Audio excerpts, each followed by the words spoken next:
जय श्री राम दोस्तों, welcome to my YouTube channel Secretive Astro. दोस्तों आज हम बात करने वाले हैं मून इन एस्ट्रोलॉजी यानी कि चंद्रमा की क्या अहमियत होती है एस्ट्रोलॉजी यानी कि ज्योतिष के अंदर। इसके बारे में आज हम काफ़ी डिटेल में बात करेंगे। पिछले वीडियो में हमने सन के बारे में बात करी थी। तो अब तक मैं आपको बता दूं टोटल 28 क्लासेस एस्ट्रोलॉजी की हमारी कंप्लीट हो चुकी हैं। ये क्लास नंबर 29 है। तो अगर आपने उन क्लासेस को नहीं देखा है तो आप काफ़ी कुछ मिस करेंगे दोस्तों। उन क्लासेस को बिना आपको आगे की चीज़ें क्लियर नहीं होने वाली हैं। ये मैं आपको पहले ही क्लियर कर रहा हूँ, ठीक है? तो आज हम मून के बारे में बात करेंगे कि मून एस्ट्रोलॉजी के अंदर क्या अहमियत रखता है। मून के कारकत्व के बारे में भी आज हम बात करेंगे। क्या-क्या सिग्निफिकेटर्स होते हैं मून के। तो देखिए सबसे पहले एलिमेंट की बात करेंगे, तत्व क्या होता है मून का, तो वाटर एलिमेंट है ये, जल तत्व जो है वो मून का होता है, ठीक है? साइन राशि कौन-सी है? 4 नंबर साइन यानी कि कैंसर साइन, कर्क राशि जो होती है वो मून की होती है, चंद्रमा की होती है। एक्सॉल्टेड मून कहाँ कहाँ होता है? एक्सॉल्टेड यानी कि उच्च का, आपने काफ़ी सुना होगा कोई भी प्लैनेट उच्च का होता है, तो मून उच्च का कहाँ होता है? तो मून उच्च का होता है 2 नंबर साइन यानी कि टॉरस साइन में, यानी कि वृषभ राशि में मून जो है उच्च का होता है। उसमें भी सबसे उच्च की अवस्था उसकी कब मानी जाती है? जब मून टॉरस राशि में भी हो और साथ ही साथ 3 डिग्री का जब मून होगा तो परम उच्च माना जाएगा। मतलब जो बेस्ट उच्च की अवस्था होगी वो 3 डिग्री पे मिलेगी। ठीक है? नॉर्मली हम बोल देते हैं कि भाई टॉरस साइन में अगर मून है तो उच्च का है। लेकिन वो कौन-सी कितनी डिग्री में है तो वो डिसाइड करेगा कि कितना ज़्यादा पावर है उसकी। तो 3 डिग्री का हो या 3 डिग्री के आस-पास हो, 4 डिग्री या 5 डिग्री या 2 डिग्री तो वो उच्च का माना जाएगा, लेकिन स्पेशली अगर 3 डिग्री में हो तो एकदम परम उच्च माना जाएगा उस मून को, ठीक है? इसी तरह डेबिलिटेटेड यानी कि नीच का हो मून, तो नीच कहाँ पे होता है? स्कॉर्पियो यानी कि 8 नंबर साइन में मून जो है नीच का हो जाता है, यानी कि वृश्चिक राशि में। तो उसमें भी अगर 3 डिग्री का होगा तो परम नीच का माना जाएगा। यानी कि ये मैन नीच का तभी माना जाएगा अगर वो 3 डिग्री का है, ठीक है? नॉर्मली तो जब भी हम स्कॉर्पियो में देखते हैं तो हम बोलते हैं कि भाई मून नीच का है, ठीक है? लेकिन मैटर करता है अगर 3 डिग्री का है तो ये नीच का परम नीच का माना जाएगा ये, ठीक है? आगे अगर हम बात यहाँ पे करें एस्पेक्ट, तो मून की 7th एस्पेक्ट होती है, यानी कि जहाँ भी मून बैठता है वहाँ से 7th दृष्टि डालता है अपने अपोजिट जो हाउस होगा उस पे, ठीक है? तो यहाँ पे देखिए समझो मून फर्स्ट हाउस में बैठा है, तो यहाँ पे 7th हाउस को देखेगा। कैसे देखेगा? 1, 2, 3, 4, 5, 6, 7, ठीक है? अगर मून यहाँ पे बैठा होता तो यहाँ देखता, यहाँ बैठा होता तो यहाँ देखता, यहाँ अगर मून बैठा होता 3rd हाउस में तो 9th हाउस को देखता, अगर मून 4th हाउस में होता तो 10th हाउस को देखता, अगर मून 12th हाउस में होता तो 6th हाउस को देखता। हमने पिछले वीडियो में भी सन के बारे में बात करी थी, तो उम्मीद है आपको ये समझ में आया होगा। फ्रेंड प्लैनेट की अगर हम बात करें दोस्तों, तो मून जो है सन को और मरकरी को अपना फ्रेंड मानता है। हालाँकि मरकरी जो है वो मून को अपना एनिमी मानता है, मरकरी अपना फ्रेंड नहीं मानता। लेकिन यहाँ पे आप ये समझ लीजिए कि मून किसको अपना फ्रेंड मानता है, तो मून जो है सन को और मरकरी को अपना फ्रेंड मानता है। न्यूट्रल प्लैनेट की अगर हम बात करें तो मार्स, जुपिटर, वीनस और सैटर्न जो है न्यूट्रल होते हैं मून के साथ। एनिमी प्लैनेट की बात करें तो मून किसी को भी अपना दुश्मन, अपना एनिमी नहीं मानता। ठीक है? ये इम्पोर्टेंट चीज़ है, ये आपको ध्यान में रखनी है। नक्षत्र की अगर हम बात करें तो रोहिणी नक्षत्र मून का होता है, जो कि 4 नंबर का जो नक्षत्र होता है रोहिणी वो मून का होता है। इसके बाद 13 नंबर का जो नक्षत्र आता है हस्त नक्षत्र, ये भी मून का होता है। इसके बाद 22 नंबर का जो नक्षत्र आता है श्रवण नक्षत्र, ये भी मून का होता है दोस्तों। ठीक है? आगे अगर हम बात करें डायरेक्शन की, तो दिशा जो होती है वो नॉर्थ वेस्ट होती है वास्तु के अंदर मून की। यानी कि मून का जो डायरेक्शन होता है वो एनडब्ल्यू यानी कि नॉर्थ वेस्ट होता है। गॉड देवता जो होते हैं मून से रिलेटेड वो भगवान श्री कृष्ण बोले गए हैं। भगवान श्री कृष्ण मेनली देवता होते हैं। इसके बाद भगवान शिव भी मून से रिलेटेड जो है देव होते हैं, इसीलिए शिवलिंग पे जल चढ़ाया जाता है।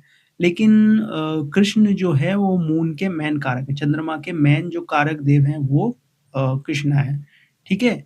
इसके बाद अगर हम बात करें कलर की, रंग की, तो यहाँ पे व्हाइट यानी कि सफ़ेद होता है और साथ ही साथ सिल्वर कलर जो होता है वो भी मून का होता है दोस्तों। डे की बात कर लेते हैं, मंडे यानी कि सोमवार। तो मंडे यानी कि सोमवार मून का होता है। दोष की अगर हम बात करें तो कफ दोष जो होता है वो मून से देखा जाता है। मेटल धातु अगर हम बात करें तो सिल्वर यानी कि जो चांदी होती है वो मून की है। जेमस्टोन में अगर हम बात करें तो पर्ल यानी कि मोती जेंडर लिंग यानी कि फीमेल होता है जो चंद्रमा होता है वो। इसके अलावा मैच्योरिटी ऐज की अगर हम बात करें तो यहाँ पे 24 की ऐज जो मानी गई है वो मैन मैच्योरिटी ऐज मानी गई है मून की, यानी कि 23 से लेके 24 के बीच में, ठीक है? आगे अगर हम बात करें तो न्यूमरोलॉजी में जो अंक होता है वो 2 नंबर मून का होता है। सिग्निफिकेटर्स में दोस्तों अगर हम बात करें यानी कि कारकत्व मून के क्या-क्या होते हैं, तो यहाँ पर मदर को रिप्रेज़ेंट करता है, यानी कि माँ, हमारी जो माता होती है उनको रिप्रेज़ेंट करता है मून। अ, मदर्स लव यानी कि माँ का जो प्यार होता है, माँ की जो ममता होती है वो मून को रिप्रेज़ेंट करती है। लाइक अ क्वीन यानी कि रानी जैसा, ठीक है? हमने बात करी थी राजा जो होता है वो सन होता है, रानी जो होती है वो मून होती है दोस्तों। माइंड यानी कि हमारे मन को दिखाता है मून, हमारे मन के बारे में बताता है, हमारे मूड के बारे में बताता है मून, ठीक है? मेंटल स्टेबिलिटी हमारी कैसी होगी, मानसिक क्षमता हमारी कैसी होगी, ये मून बताता है। ऑल काइंड्स ऑफ इमोशंस किसी भी तरह के जो इमोशंस होते हैं, जो भावनाएँ होती हैं, वो मून से देखी जाती हैं। सेंसिविटी सेंसिटिविटी जो होती है यानी कि संवेदनशीलता ये मून से देखी जाती है। हैप्पीनेस है मून हमारी यानी कि हमारा मन अगर खुश होगा या दुखी होगा, वो जो होगा मन से देखा जाता है, मन हमारा कैसा है। तो मन कौन है? मन का कारक मून होता है। फन, मज़ा, अगर हम बहुत खुश होंगे तो फन करेंगे, मज़ा करेंगे, तो ये भी मून से देखा जाता है दोस्तों, ठीक है? थिंकिंग हमारी सोच कैसी होगी, हमारे मन में विचार जो आते हैं वो मून से देखे जाते हैं।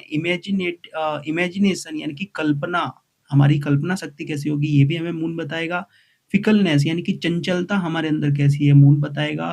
कूलनेस शीतलता, मन हमारा शांत है या बहुत ज़्यादा भागता है, ये हमें मून बताएगा। अफेक्शन यानी कि स्नेह, स्नेह जो माँ के अंदर होता है, जो अपने बच्चों के प्रति जो माँ दिखाती है स्नेह, वो जो होता है वो भी मून से देखा जाता है। मेंटल पीस यानी कि हमारी मानसिक शांति कैसी होगी, ये भी हमें मूल बताएगा। डिज़ायर हमारी इच्छा क्योंकि हमारे मन में ही जागृत होती है, हमें क्या इच्छाएँ हैं, तो उसको भी मून रिप्रेज़ेंट करता है, ठीक है? और नेचर हमारा स्वभाव कैसा होगा, ये भी हमें मून बताता है। हमारा इंटेलिजेंस यानी कि बुद्धिमत्ता हमारे अंदर कैसी होगी क्योंकि देखिए, मन जो है, मन मरकरी से मून जो है मरकरी से भी कनेक्टेड है क्योंकि मरकरी किसको रिप्रेज़ेंट करता है? दिमाग को। मून किसको रिप्रेज़ेंट करता है? मन को। तो मन अगर अच्छा होगा तभी तो हमारे अंदर अच्छा इंटेलिजेंस होगा ना, ठीक है? तो इंटेलिजेंस को भी मून रिप्रेज़ेंट करता है, ठीक है? मेमोरी पावर हमारी सोचने समझने की स्मरण शक्ति हमारी कैसी होगी ये भी मून बताता है। इंट्यूशंस हमारे अंदर कैसे आएँगे ये भी मून बताता है, यानी कि इंट्यूशन यानी कि हमारा अंतर्ज्ञान कैसा होगा ये भी हमें मून बताता है दोस्तों। ठीक है, इंट्यूशन के बाद अगर हम बात करें तो काइंडनेस यानी कि हमारे अंदर दयालुता क्योंकि अगर हम किसी के लिए काइंड हैं, हमारे अंदर दया भाव है, वो भी तो हमारे मन से होता है, तो उसको भी रिप्रेज़ेंट करता है मून। पॉज़िटिविटी हमारे अंदर होगी या सकारात्मकता होगी या नेगेटिविटी यानी कि नकारात्मकता होगी, ये भी हमें मून बताएगा। मेकअप यानी कि श्रृंगार को भी दिखाता है मून। ब्यूटी, सुंदरता जो होती है, लुक्स जो होते हैं, वो मून बताता है। देखिए 2 तरह के लुक्स होते हैं, एक तो नेचुरल ब्यूटी ब्यूटी होती है, नेचुरल जो ब्यूटी है वो मून बताएगा और जो हम मेकअप से ब्यूटीफुल होते हैं वो हमें वीनस बताता है दोस्तों, ठीक है? लव यानी कि प्रेम का भी कारक है मून क्योंकि जब भी प्रेम जागृत होता है तो हमारे मन में सबसे पहले होता है, ठीक है? अट्रैक्शन यानी कि आकर्षण जो होता है उसे भी मून दिखाता है। विमेन यानी कि स्त्री ये भी स्त्री का ही कारक है दोस्तों, जिस तरह हम वीनस से स्त्री को देखते हैं, महिला को देखते हैं, ये भी फीमेल प्लैनेट होता है, तो मून से भी स्त्री देखी जाती है दोस्तों। डेली रूटीन, दैनिक दिनचर्या क्योंकि हमारे दिन भर के काम में हमारे मन में ही चीज़ें आती हैं ना, तो उसको भी जो है मून ही रिप्रेज़ेंट करता है। इसके अलावा दोस्तों हमारे चाइल्डहुड यानी कि हमारे बचपने को भी मून दिखाता है। हमारे एक्सपेक्टेशन यानी कि हमारी होप, हमारी आशा, हमारी अपेक्षा किसी चीज़ से है, इसे भी मून दिखाता है। सेम यानी कि साइनेज अगर हम शर्माते बहुत हैं, देखिए कर्क राशि वाले जिनका कर्क लगन होता है या कर्क राशि में चंद्रमा होता है, ऐसे लोग आपको थोड़े-से शर्मीले टाइप के देखने को मिल सकते हैं दोस्तों। तो मून जो है इस चीज़ को भी दिखाता है। स्लीप यानी कि नींद, क्योंकि अगर हमारा मन अच्छा है तो हमें नींद भी अच्छी आती है, जल्दी आती है, ठीक है? तो उस चीज़ को भी मून दिखाता है। आर्ट, किसी भी तरह की आर्ट, नेचुरल आर्ट जो होती है ना, उसको क्रिएटिविटी जो है, रचनात्मकता जो है, उसे मून दिखाता है दोस्तों। देखिए 2 तरह की आर्ट होती है, एक तो होती है नेचुरल, कोई नेचुरल सिंगर है, उसे मून दिखाएगा। जो बहुत ज़्यादा प्रैक्टिस करके बहुत अच्छा बना है सिंगर या डांसर, उसे जो है वीनस बताता है दोस्तों। लेकिन नेचुरल जो टैलेंट होता है उसे मून हमेशा दिखाता है। सिंगिंग का कारक होता है मून। गायन जो है वो मून से देखा जाता है। किसी भी तरह की travelling, short travelling, foreign travelling, किसी भी तरह की ट्रैवलिंग जो है मून से देखी जाती है। क्विक स्पीड यानी कि शीघ्र गति, क्योंकि शीघ्र गति इसलिए बताई गई क्योंकि मून सबसे तेज प्लैनेट है, सबसे जल्दी नक्षत्र बदलता है, सबसे जल्दी राशि बदलता है, ठीक है? तो इसीलिए मून को क्विक स्पीड बोला गया, ठीक है? इसके अलावा अगर हम बात करें तो अप्स एंड डाउन्स लाइफ में जो होते हैं, क्योंकि बहुत जल्दी ये राशि परिवर्तन करता है, बहुत जल्दी ये नक्षत्र परिवर्तन करता है। 1 दिन में लगभग नक्षत्र परिवर्तन कर लेता है, 2 से ढाई दिन में जो है राशि परिवर्तन कर लेता है। इसीलिए उतार-चढ़ाव भी बहुत जल्दी होते हैं इंसान की लाइफ में अगर मून की महादशा या दशा चल रही हो, ठीक है? इसके बाद अगर हम बात करें तो नर्सिंग यानी कि पोषण का जो कारक है वो मून होता है, जैसे कि हमारी माँ हमारी देखभाल करती है, केयर यानी कि देखभाल करना, इसे भी मून से कनेक्ट किया जाता है। हमारी लाइफ का कम्फर्ट, ये देखिए कम्फर्ट लवर जो होते हैं ना लोग, आराम बहुत ज़्यादा पसंद होता है जिन लोगों को, वो भी मून से देखे जाते हैं। मदर इन लॉ यानी कि सास जो हमारी होती है, उनको भी मून से देखा जाता है। विंटर यानी कि सर्दी का सीज़न, विंटर सीज़न जो होती है, वो मून से देखी जाती है। रेनी सीज़न स्पेशली जो वर्षा ऋतु जो होती है, जो बारिश होती है, बरसात जो होती है, उसे भी मून से देखा जाता है। इम्पोर्ट-एक्सपोर्ट वर्क जो होता है, वो मून से कनेक्टेड होता है। वेजिटेशन यानी कि वनस्पति जो होती है मून से देखी जाती है। इरिगेशन, वाटरिंग यानी कि सिंचाई जो होती है मून से कनेक्टेड होती है। एग्रीकल्चर का जो काम होता है उसमें भी मून का इन्फ्लुएंस होता है। कॉटन यानी कि रुई जो होती है वो भी मून से देखी जाती है। शिप यानी कि जहाज मून से देखा जाता है। सी पोर्ट यानी कि बंदरगाह। फिश यानी कि मछली को, क्योंकि मछली पानी में ही पाई जाती है इसलिए इसको भी मून से कनेक्ट करते हैं। अदर वाटर रिलेटेड जो पानी के जो जीव-जंतु होते हैं, उनको भी हम मून से देखते हैं। रिवर यानी कि नदी को भी मून से देखा जाता है। वेल यानी कि कुआँ, सी यानी कि समुद्र, पॉन्ड यानी कि तालाब जो होते हैं, वाटरफॉल जो झरने होते हैं, उनको भी मून से देखा जाता है। सी बाथिंग यानी कि जो समुद्र का जो स्नान किया जाता है, उसको भी हम मून से कनेक्ट करते हैं। हाउस बोट यानी कि तैरने वाला घर, ऐसा जो होता है ना, उसको भी मून से जो है देखा जाता है दोस्तों। मिल्क यानी कि दूध को हम मून से देखते हैं, मदर्स मिल्क को हम मून से देखते हैं, मिल्क स्वीट्स यानी कि दूध से बनने वाली जो मिठाइयाँ होती हैं, उनको भी हम मून से देखते हैं दोस्तों। इसके अलावा दोस्तों जो लिक्विड यानी कि तरल वाली जो चीज़ें होती हैं, जो लिक्विड फॉर्म में जो भी चीज़ें होती हैं, उनको हम मून से देखते हैं। जैसे कि जूसी आइटम जो होते हैं, जूस वगैरह जो होते हैं, जूस थिंग्स जो होती हैं, रसदार जो चीज़ें होती हैं, उनको भी हम मून से देखते हैं। नहीं कि जिनके अंदर वाटर होता है, उनको हम मून से देखते हैं। लिक्विड मेडिसिन्स जो होती हैं, तरल दवाएँ, उनको भी हम मून से देखते हैं दोस्तों। फूड यानी कि खाना-पीना जो हमारा होता है, उसको भी हम मून से देखते हैं। ड्रिंक यानी कि किसी भी तरह का ड्रिंक, अगर हम पानी की भी बात करें, उसको भी हम मून से देखते हैं, ठीक है? किसी भी तरह का जो ड्रिंक होता है, उसको हम मून से देखते हैं। न्यूट्रिशन यानी कि आहार-पोषण जो होता है, उसको भी हम मून से देखते हैं दोस्तों। राइज़ का कारक होता है मून। एक्टिंग, सिंगिंग, म्यूज़िक हमने पहले ही बात करी। ये जो चीज़ें हैं, ये मन को बहुत अच्छी लगती हैं, ये मून से देखी जाती हैं दोस्तों। अब दोस्तों हम बॉडी पार्ट्स एंड डिजीज़ की बात कर लेते हैं, मून से रिलेटेड क्या-क्या चीज़ें होती हैं। तो मेंटल डिसऑर्डर यानी कि मानसिक जो विकार होते हैं, वो मून से हम देखते हैं। मैडनेस यानी कि पागलपन की जो समस्या होती है, वो हम मून से देखते हैं। इसमें मरकरी का भी इन्फ्लुएंस होता है, लेकिन मून एंड मरकरी दोनों से देखा जाता है। टेंशन, किसी भी तरह का स्ट्रेस यानी कि तनाव, डिप्रेशन, एंग्ज़ायटी जो है मून से देखी जाती है दोस्तों। हेडेक यानी कि सिर दर्द जो हमारा होता है, उसको भी हम मून से कनेक्ट कर सकते हैं। क्योंकि हम बहुत ज़्यादा जब परेशान हो जाते हैं, हमारा मन खराब होता है, तब भी हमें हेडेक की समस्या देखने को मिल सकती है, मिलती भी है।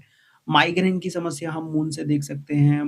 ब्लड रिलेटेड कोई प्रॉब्लम हो, हालाँकि ये मंगल से भी देखी जाती है क्योंकि मंगल हमारा ब्लड है, लेकिन मून से भी इसका कनेक्शन होता है दोस्तों। मेमोरी पावर यानी कि स्मरण शक्ति जो होती है, क्योंकि हमारे मन से कनेक्टेड है, इसको भी हम मून से देखते हैं। लेज़ी, ये भी कहीं न कहीं मून से कनेक्टेड होती है। रेस्टलेसनेस यानी कि बेचैनी हमारे मन में बहुत ज़्यादा हो जाना, ये भी मून से कनेक्टेड है। मूड स्विंग कहाँ आते हैं? हमारे मन में ही आते हैं, और मन में मूड स्विंग के साथ-साथ कई बार हमें फ़ियर यानी कि डर लगता है, फ़ोबिया हो जाना, वरी यानी कि बहुत ज़्यादा चिंता करना, इसको भी हम मून से कनेक्ट करते हैं। आइज़ की अगर हम बात करें तो लेफ्ट आई, हमने बात करी थी सन से राइट आई देखते हैं, और मून से जो है लेफ्ट आई देखी जाती है दोस्तों। इसके बाद अगर हम बात करें तो कोल्ड, कफ, फ्लू जो होता है मून से देखा जाता है, यानी कि सर्दी, खाँसी, जुकाम जो मून से कनेक्टेड है। इसके बाद cold, fever, pneumonia specially moon से देखा जाता है दोस्तों। थ्रोट से रिलेटेड, गले से रिलेटेड कोई समस्या है, उसको हम मून से कनेक्ट करेंगे। इसके बाद चेस्ट से रिलेटेड कोई भी समस्या है, क्योंकि चेस्ट जो लोग पार्ट हमारा होता है, छाती वाला एरिया, हमारे छाती वाले एरिया में ही जो है निमोनिया की समस्या देखने को मिलती है दोस्तों। ब्रेस्ट यानी कि स्तन जो होते हैं फीमेल्स में, उसको भी हम मून से कनेक्ट करते हैं। इसके बाद अगर हम बात करें तो पीरियड्स जो आते हैं, मासिक धर्म, उनको भी हम मून से देखते हैं। व्हाइट डिस्चार्ज जो होता है, वो भी मून से कनेक्टेड होता है। डिजीनेस यानी कि चक्कर वगैरह आना, इनको भी हम मून से चेक कर सकते हैं दोस्तों। इसके बाद अगर हम बात करें तो अदर वाटर रिलेटेड किसी भी तरह के डिजीज़ हैं, उनमें भी मून का इन्फ्लुएंस होता है। तो उम्मीद करता हूँ दोस्तों, इतने सारे कारकत्व आपको एक वीडियो में कहीं और ऐसे लाइव देखने को नहीं मिलेंगे एक वीडियो के अंदर। तो अगर आपको मेरे वीडियोज़ पसंद आ रहे हों तो लाइक कीजिए, शेयर कीजिए, सब्सक्राइब कीजिए मेरे चैनल को। Thank you so much. जय श्री राम।